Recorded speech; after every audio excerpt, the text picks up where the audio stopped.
All right.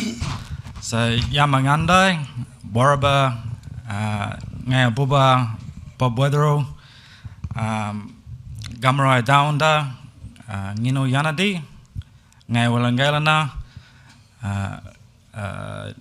Ghana Yotha, Ngaya Walangalana, Ghana Maran, Ngaragay, Ghana Nanga. Yo. Yeah, man.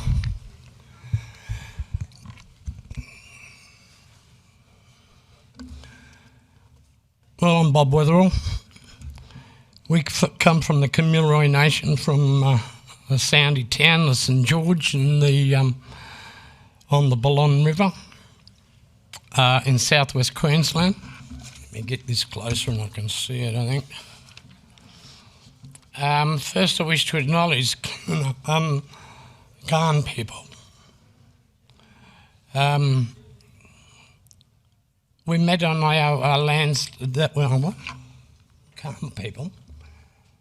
We meet on your land today and acknowledge this fucking reading this. I recognise you, mob. And it's wonderful to be back here on your country. And it's been a long time since I've been in. I'm so honoured to be here and to see my old mate over here, Moogie, who's always travelled with us together and did all the negotiations overseas and that, and all the way down to Ngarrindjeri people. And anyway, I'll get on with this paper for you so you can understand what we're trying to talk about, and perhaps we'll find a solution in the end. Firstly, yeah, well, I already said that, and good luck to them blokes. I've spent my adult life fighting for land rights and fighting against racism, fighting for the rights of the dead and cultural revival. A cultural revival that is very difficult for many highly populated areas across the country, where our rights and abilities to maintain our cultural identity is an ongoing struggle. Michael Anderson stated in 1985 within the report of the Management of Aboriginal Heritage in the South Australian Museum, stated, "Assimilation today, as far as I'm concerned, is still a policy of extermination." Well, that's true. This is no different today. This is no different today in 2022. However, we must also acknowledge that we have never stopped fighting for our rights for self-determination. White Australians perceive perceptions of our histories have constituted a cultural narrative of the people of the world. I'm fucking this up. Don't tell no on this world. Where am I? Which we must continually. Oh, which we must continually connect. All right, I'll get out of this shit in a minute, don't you worry. This is the colonial aftermath, and it shows how much these events are. We are still yet to achieve justice for our people. Our struggle has always been about land rights, and our lands cannot be separated from our songs and our dance and ceremonies and laws. As stated in Justice for Aboriginal Australians, the report from the World Council of Churches in 1981, we have always said that the land is our spiritual heritage. It is part of our people. Land is the basis for all relationships and the spiritual environment. Land defines our clan, our culture, and our ways of life, our fundamental right, our cultural right and ceremony, our patterns of survival, and above all, our identity. Land is our existence. In Australia, state and Commonwealth government institutions, in legislation and practice, have day-to-day ownership and control and management of Indigenous peoples across people's ancestral remains and cultural property without their free, prior and informed consent. For the last 234 years, we have been denied our fundamental rights and cultural rights. The genocide of Aboriginal people has destroyed our country and our sites of ceremony. It has killed our people directly and systematically. It has dispossessed us of our cultural tools and materials. Our ancestors, human remains, have always been and continues to be stolen.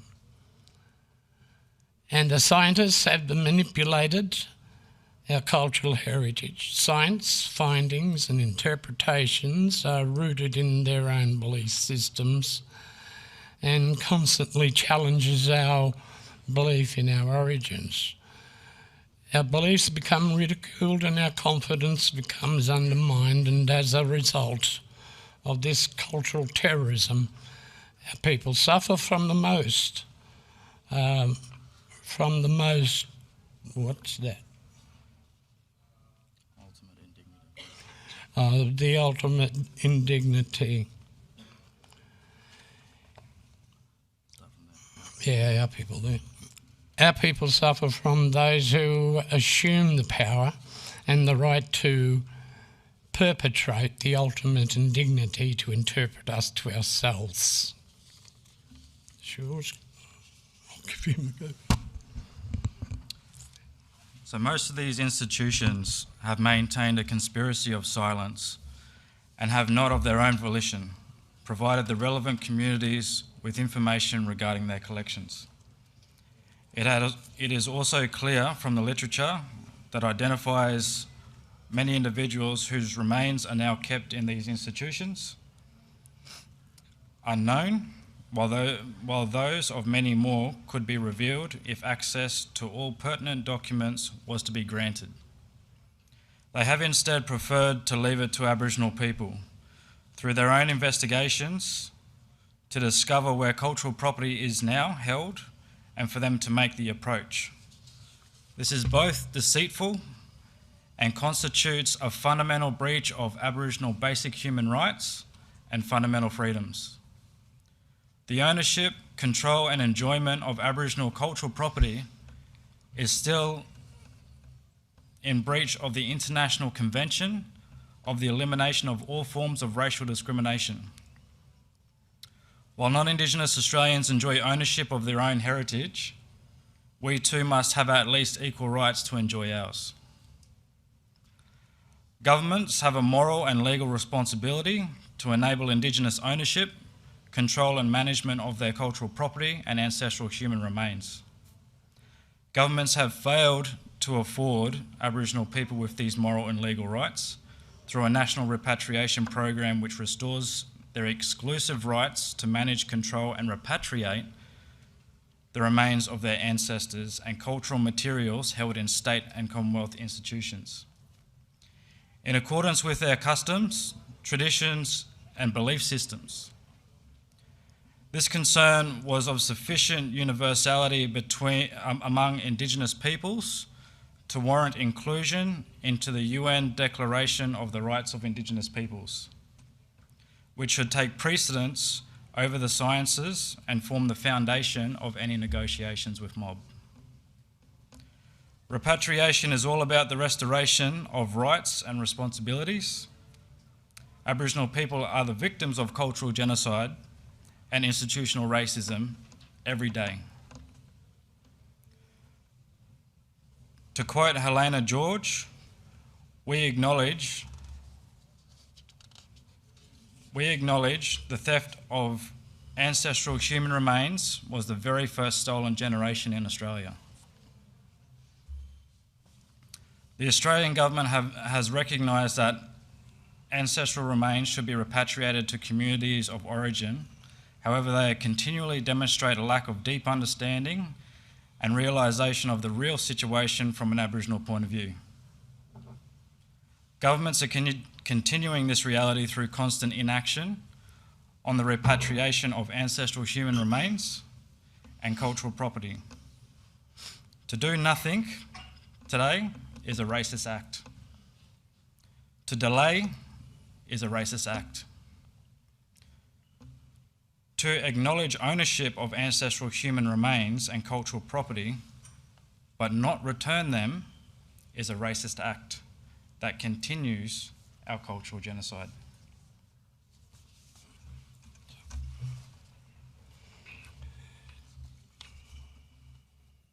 In 1989, I presented a FAIR paper, the Foundation for Aboriginal and Research Action organisation, community based in Brisbane, and that paper to the World Archaeological Congress,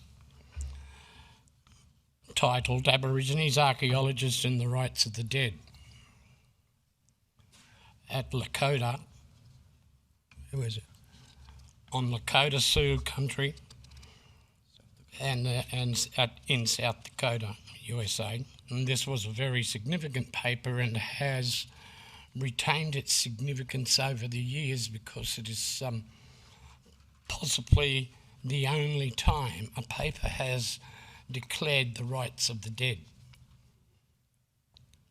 Three of the main rights, three of the rights stated.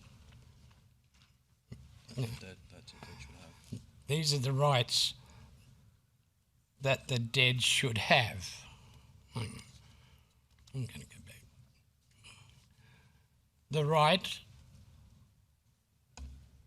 to return of their remains and sacred objects to their communities. I'll say that again. The right to the return of their remains and sacred objects to their communities.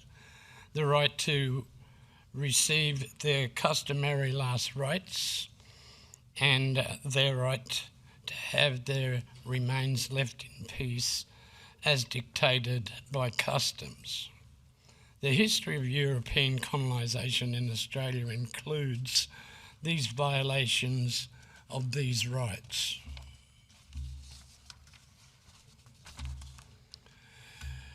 Our paper was instrumental in working changes at the Congress that resulted in the Millen Accord on human remains. It was the first time that archaeologists and Aboriginal people came together to discuss their issues. The Accord provided a set of principles to the global science on the ethical treatment and the return of human remains, respect for the dead and respectful negotiations. The way I see it, land and culture and therefore the repatriation of ancestral remains and cultural property is the core, from which all artistic and cultural rights and responsibilities emerge, and they are the physical creations of our cultural knowledge and kinship systems. Aboriginal art has become world-renowned for some of the world's earliest forms of cultural expression. Most of the literature of Aboriginal and Torres Strait Islander artwork has come from the interpretations of non-Indigenous academics within the fields of anthropology, archaeology and the arts. Despite Aboriginal art becoming one of the largest Australian creative exports, there is a significant lack of autonomy and self-determination within the Aboriginal art sector. As Richard Bell famously noted, Aboriginal art is a white thing, which took aim at the commodification and control of our creative sector within the Australian contemporary art market.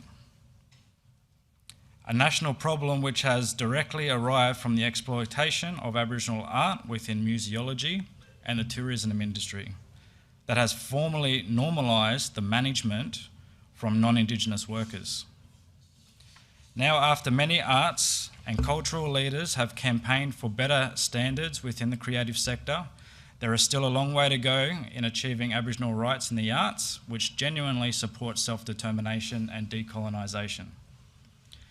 Terry Janke's landmark protocol documents have set a great precedent for the ethical best practice of the Indigenous creative sectors, and much of the work that senior officials that have done, people like Lydia Miller as well. I lost myself there. Protocol documents that have a great precedent for the ethical best practice and the Indigenous creative sectors, but the spectrum between best practice and worst practice in Australia is still alarming. It is very difficult to acknowledge and assess our growth in regards to social and cultural freedoms when Aboriginal deaths in custody is so distressingly high.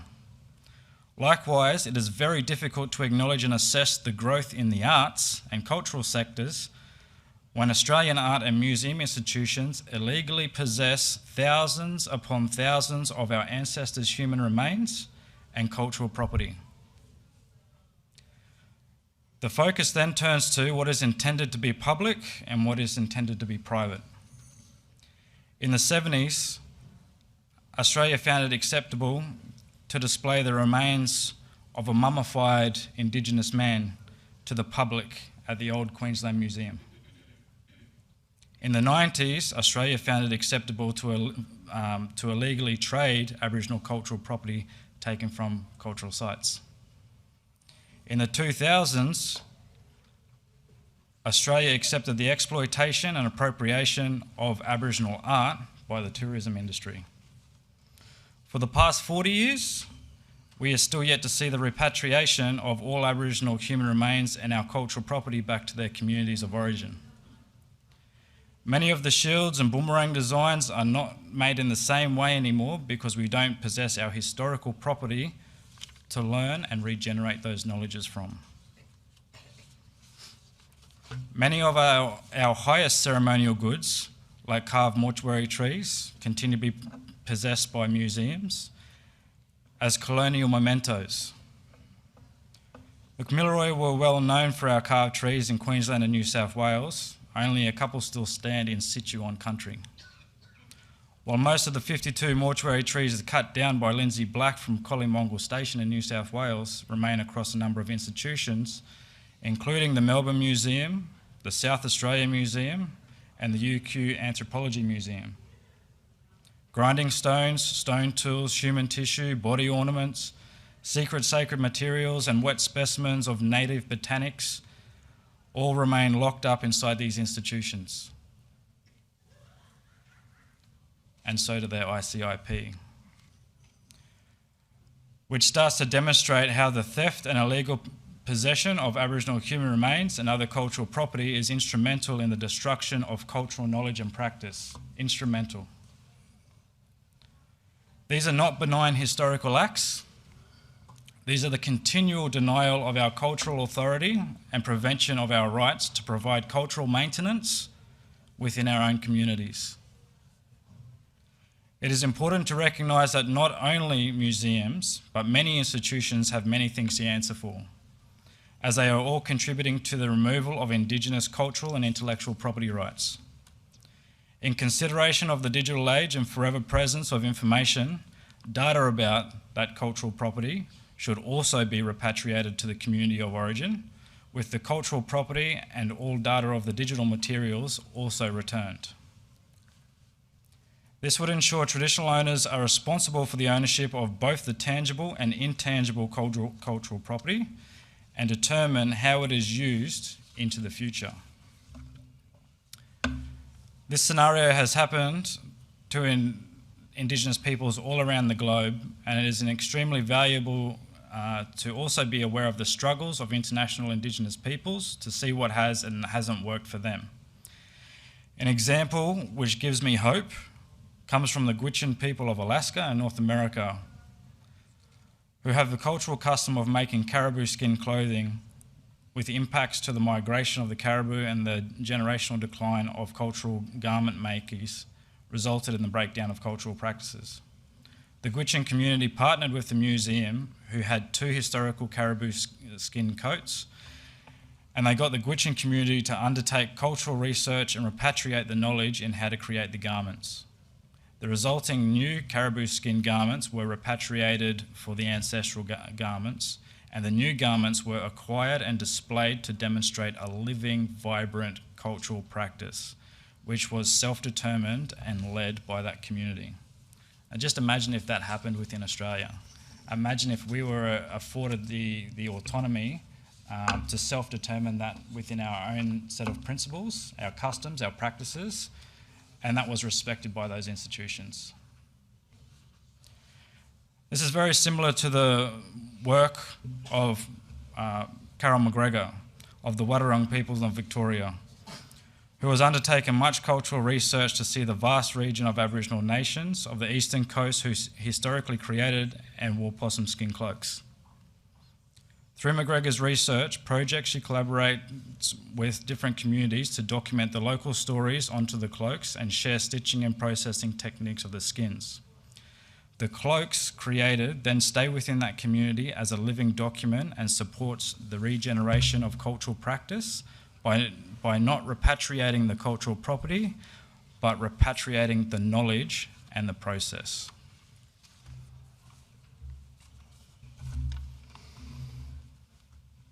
As an example of how international repatriation can support our own cultural aspirations was in the USA in 1989 when the Lakota Sioux of Pine Ridge Reservation in South Dakota offered a place for reburial of the ancestors from Florida.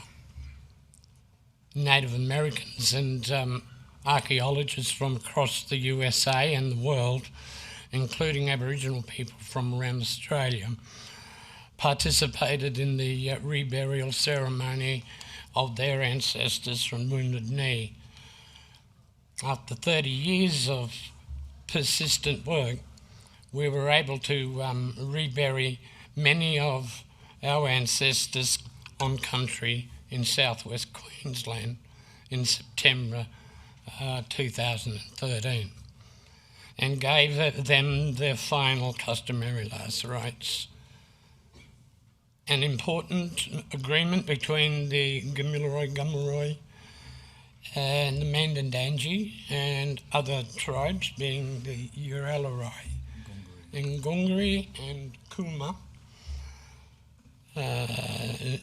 Where was it?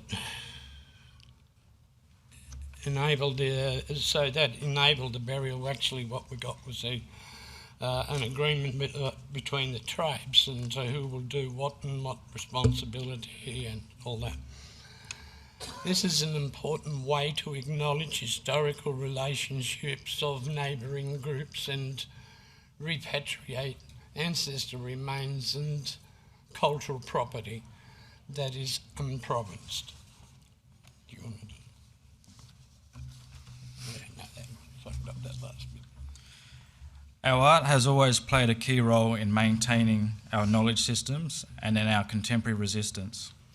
In 1963, the Yirrkala Bark Petition was created by the Yolngu people in protest with bauxite mining in their homelands. The Painted Bark Petition was presented to the Australian Parliament as an assertion of customary law of the Yolngu people. Mr. W. Marika stated, "Painting is very important. It's the design or symbol, the power of the land." In 1988, The Barunga Statement was created as political recognition of the cultural, political, social and economic rights of Aboriginal people. Kamilaroi Yunupingu described the statement as something to remind any government that Aboriginal people will always be in front of their policy making and decision making. In 1973, Gough Whitlam said, Aboriginal art should be used to inspire social protest in the cities. He emphasised the power of the arts in stating further, artists are not only those who see and feel most intensely the agonies, the sorrows and the hopes of their own people. They are those who can bring others the willingness and capacity to comprehend and share these emotions. Okay.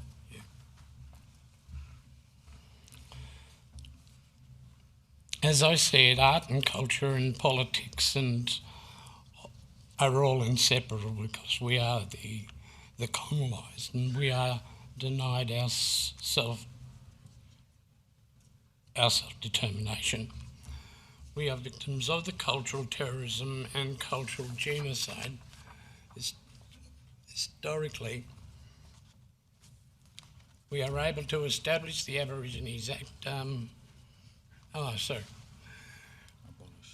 We were able to abolish the Aborigines and Torres Strait Islanders Acts in 1984, and we're able to do this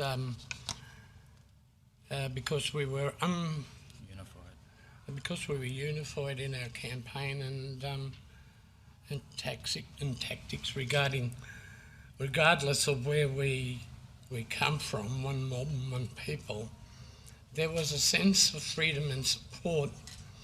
We were talking about big changes, black fellas and white fellas. We started it before, but we need you all to help us, of course. The federal government continues to insist on controlling the processes of repatriation. They do not recognise the barriers or understand our concerns in order to repatriate ancestral remains to communities for reburial. They instead think it would be appropriate to create a national keeping place in Canberra for the unprovinced remains. At present, Australia has over 11,500 unprovinced remains, which government policy seems to want to place in a keeping place for the scientists to carry out DNA testing to basically try to find the origins of the people. Anyway, that wasn't written, but I just wanted to add that because I know that you blokes don't know about it. And you blokes don't know. So what are you going to do about it? So, where am I? Under an Aboriginal control repatriation program, people would be able to deliver a holistic repatriation program putting culture first. Is the first step in mending this circle, enabling communities to engage in cultural healing, and restore real cultural empowerment, dignity and cultural responsibility. Repatriation is all about the restoration of rights and the responsibilities. Aboriginal people are the victims of cultural genocide and institutional racism. Governments are the... What's that? Big word, that must be in yours. Perpetuating.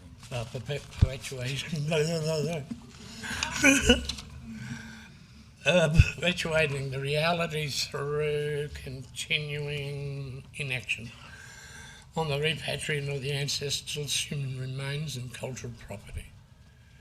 To do nothing is a racist act, and to delay, is that it?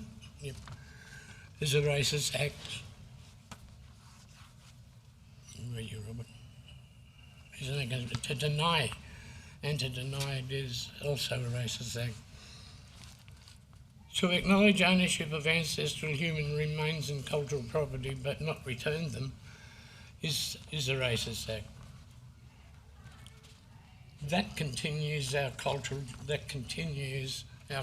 genocide. While governments are busy focusing on closing the gap to put an end to Aboriginal disadvantage, and rightfully so, putting culture first and closing the gap must be seen as a dual components in the strategy to end disadvantage and empower communities to take responsibility. There should be a cultural body of some kind to assist in this work and similar work. We need a national inquiry into the repatriation of Aboriginal ancestral remains and cultural property to create a comprehensive database of all Aboriginal and Torres Strait Island ancestral remains and cultural property within Australian museums, universities, galleries and other institutions, to ascertain why previous attempts to fund and repatriate ancestral remains and cultural property has been successful. Has not been successful. Has not been successful, yeah, on a national and an international stage.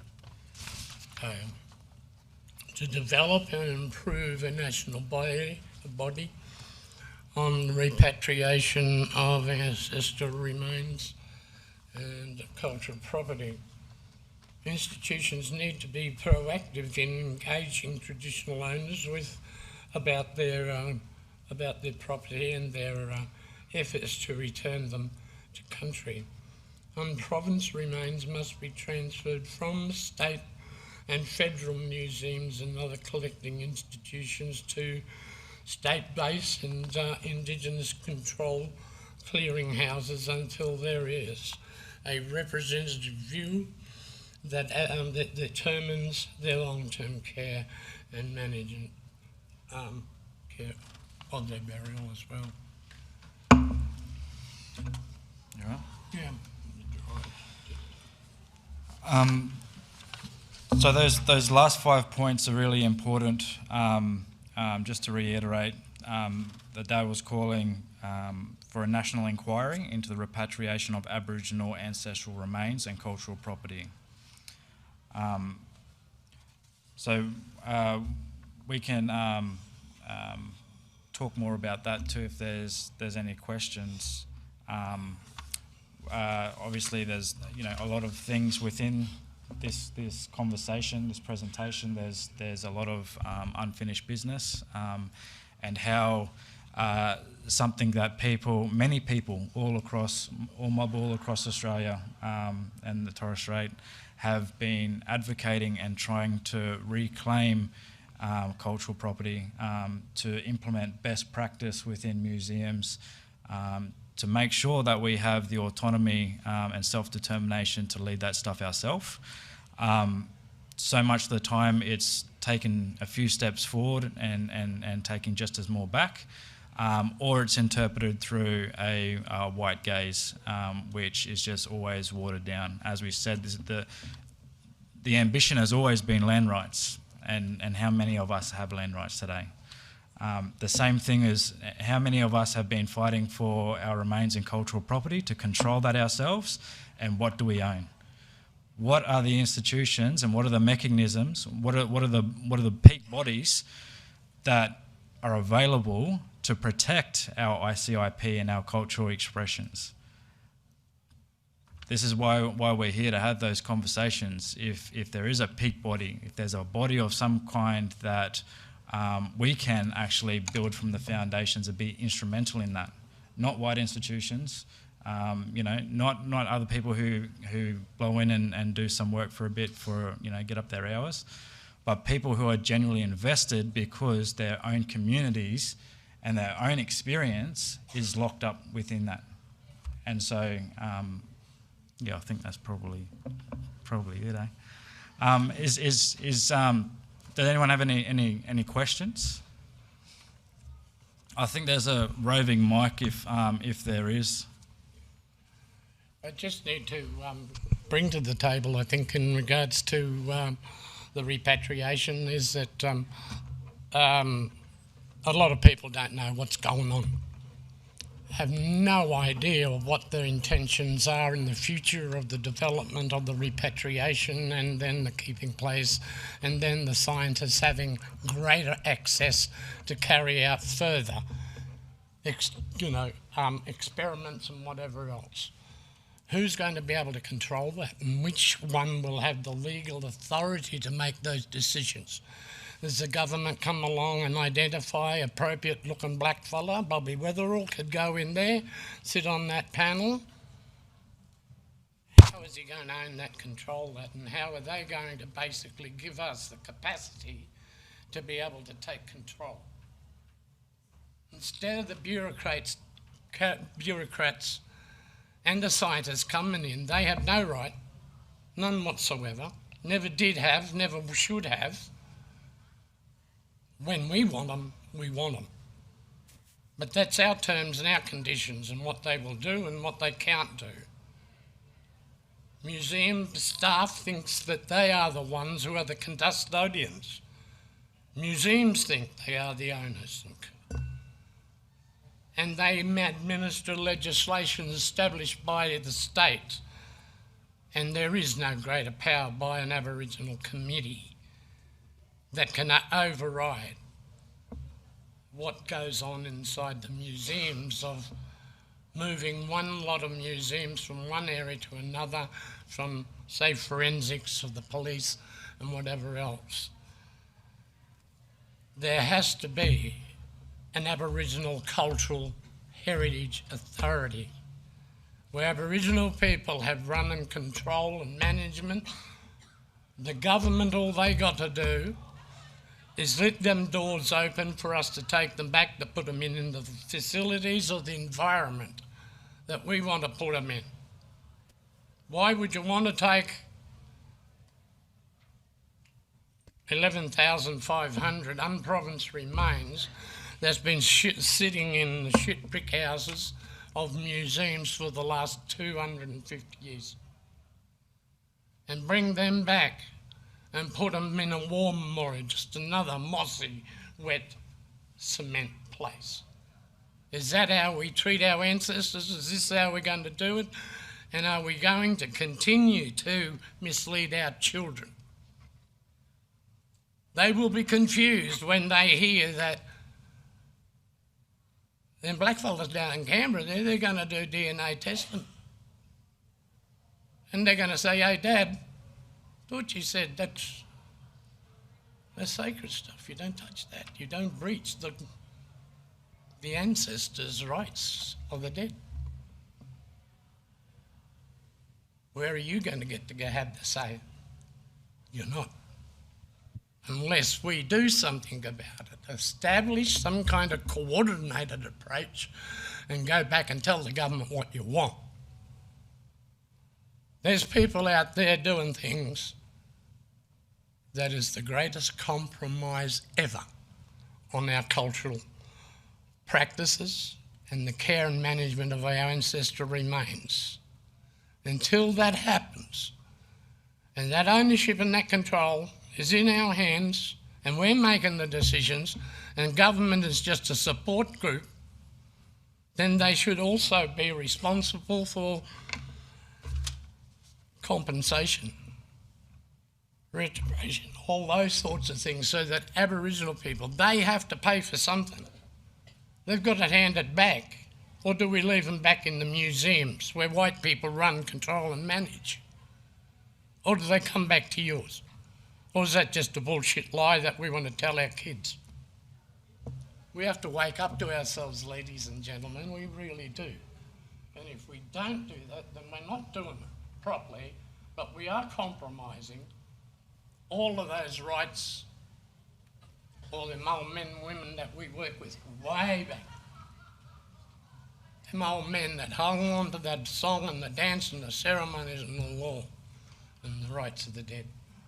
Those things have to be installed in our children, transmit that knowledge, continue that practice, know who we are and our identity.